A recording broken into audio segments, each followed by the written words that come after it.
From the Wisconsin Corn Soy Expo here at the Kalahari Resort in Wisconsin Dells, it's the fabulous Farm Babe Pam Yankee, brought to you in part by the Wisconsin Soybean Marketing Board. And I'll tell you what, there's a lot of exciting things that are being discussed here at the Corn Soy Expo, whether it's the general session, whether it's breakout events, or whether it's visiting grower to grower. And that's what we're going to do right now. Pat Mullooly is one of the soybean growers from Rock County that sits on the Soybean Association Board.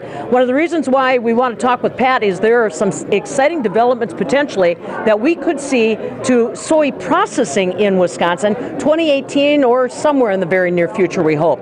First, Pat, let's talk a little bit about why the association board decided they wanted to take a look at the possibility of a soybean processing plant in Wisconsin. So Pam, the topic had been visited several years ago, and at that time it just wasn't feasible with soybean prices and how the logistics lined up in the state. We felt as a marketing board that we wanted to revisit that. Our livestock industry is strong. Right.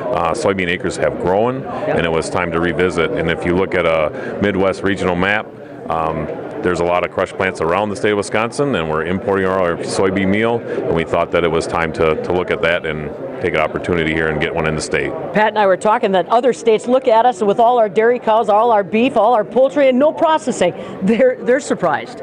Yeah, and I was at a meeting with some growers throughout the Midwest, and they asked, why don't you guys have a processing plant? And it kind of sparked some interest on our end. So hopefully it works out this time and we can get this ball rolling. It is rolling pretty good right now. There's some investors that are talking now and some spots that they're looking into. And that's purely because of the checkoff dollars that were invested to take a look, to ask the question. And you've even gone so far as to give some suggestions on, geographically speaking, where we might be able to put that plant. Yeah, they're looking in the east central part of the state at this time, and some municipalities are starting to step up and take interest in that, which is a good thing too, that they're interested to pull that into their communities. Yeah, right. Now, Pat, I'm curious. Like I said, Rock County soybean producer, now you're kind of have the pulse of this kind of a feasibility study. Being involved with the association, how has it changed your perspective on being a soybean grower in Wisconsin? Again, before I was involved, you just sold your beans and you weren't worried about end users. Now, you're looking for those extra markets and that improved basis and things like that we can do to help all of our bottom lines, and also work with our livestock partners throughout the state. Yep. And like we said, it's through dedicated grower efforts like this, and obviously your checkoff dollars at projects like that move forward.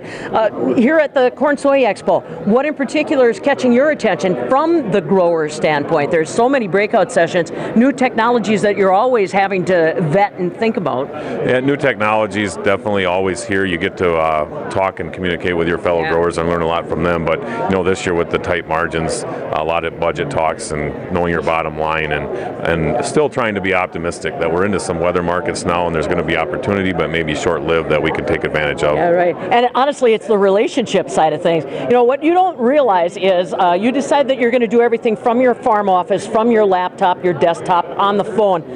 Can you beat, though, that face-to-face physical contact here? No, you can't, and you learn so much from your fellow growers, and just maybe not learning, but having that knowing they're dealing with the same issues and comfort level. Actually, well, now when you get the next phase of interest on that feasibility, you only give that story to the Farm Babe, okay? You'll be the first to know, Pam. Pat Mullooly, again, like I said, Soybean Marketing Board, your checkoff dollars at work, that feasibility study, just one of the ways that they're channeling that energy towards building markets for Wisconsin farmers. You may see another campaign that I hope catches your attention. It's the Faces of Farming. And again, trying to communicate our story of production agriculture to the non-farm consumer that drives that train. And we've got one of the faces with us. Pat Wagenson is from Bear Creek, up in my home neck of the woods, out of Gamey County, and you are one of those faces of farming. How did you get into that? I was part of the DuPont Young Leaders, and they had contacted me to be part of the marketing board, and then they started interviewing farmers on our board, and they came up and interviewed us right during harvest. Sure. So. What was that like? Tell people, everybody says, oh no, not my farm, I don't have enough acres, and I don't have new equipment. How'd that go?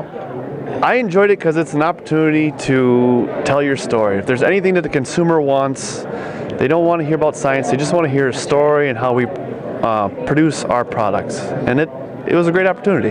Now, listen, folks, if you drive through Bear Creek, it's far from metropolitan. People would say, well, geez, Matt, don't your neighbors already know about that?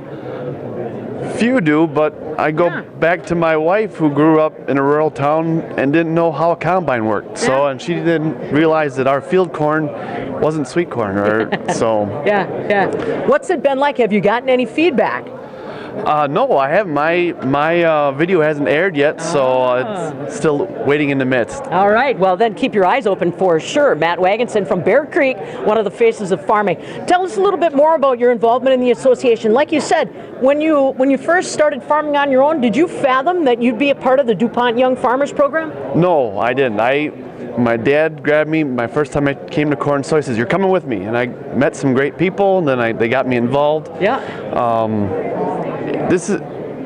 The Corn Soy is a great place for networking and for get farmers more involved, get them out of their box, and think more as a whole as opposed to an individual. Yep.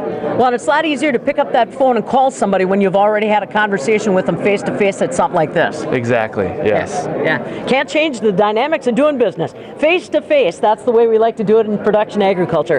Matt Wagenson, look for his face as a face of farming. He's a soybean producer from Bear Creek, and like he said, constantly looking for that new technology. And like I said, I'll make sure that I share the story when Pat Mullooly tells us a little bit more about some of those checkoff dollars investments, like that feasibility study.